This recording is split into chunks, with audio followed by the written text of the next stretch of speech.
መጀመሪያው ልንገራችሁ መሳሪያ በብልጽግና ገበሬም ይሁን ፋኖም ይሁን አይኖረውም እንወረሳለን።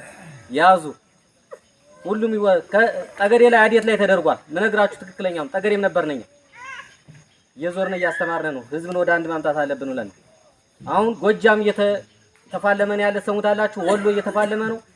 ኦልሬዲ እያጸዳ ነው ጨርሷል። ወሎ ጎጃም እያጸዳ ነው። ሸዋ እያጸዳ ነው ጨርሷል። ሰሜን ጎንደር የሚባለው ነው አልነቃ ብሎ ትንሽ ተቸግረን ያለ ማንቃት አለብን ብለን የገባ ነው። ለዚህ ነው አሁን ከጎኑ ነን ትግሉን እናስቀጥላለን የሚል ነገር አለ። ሃይማኖት ላይ እንደው በጣም የሚገርመው ሲኖዶስ ስንት ሲኖዶስ ነው ያለ ቄሶች? አንድ ሲኖዶስ አሁን ስንት ነው የሆነ? 3 ሲኖዶስ ሆኗል። ስሙና አብይ አርጎ የከፈለው የትግራይ ሲኖዶስ፣ የኦሮሞ ሲኖዶስ እና የኢትዮጵያ ሲኖዶስ የሚል አንድ አለ።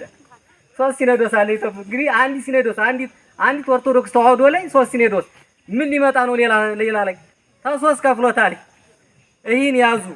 በብረር ሰግላይ ቅድም ሻምበል መሰረት ሲገልጸው ሰምታችሁ እንደሆነ የቀበሌው ሊቀመንበር ማለት ነው ምንም ሳያረግ አውራቸው የቆመውን ሰውዬ አንተም እኮ አማራ ነህ ፋኖ ነው የምትሆነ አሉናስ እጅና እግሩን አስረው ገደል ላይ ጫፍ ላይ ረሽነው ትሄዱና በገደሉ ከተነዋል ሄዳችሁ አንሱት አሏቸው። እዛ ላሉት የቀበሌውን አስተዳዳሪውን እረኛው ላም እየጠበቀ አገኙት። ብድግ አድርገህ እርሽና አድርገው አንተስ አማራ አይደለህ እርሽና አድርገው ትሄዱ ነገ አይቀርልንም እያንዳንዳችን ያዙ ምንላችሁ ለዚህ ነው ትግላችን እርግጠኛው የምነግረው ሩቅ አይደለም። አብረን ከተባበርና ከተጋገዝን በአጭር ጊዜ ለውጥ እናመጣለን የሚል ነገር ነው። እቺታችን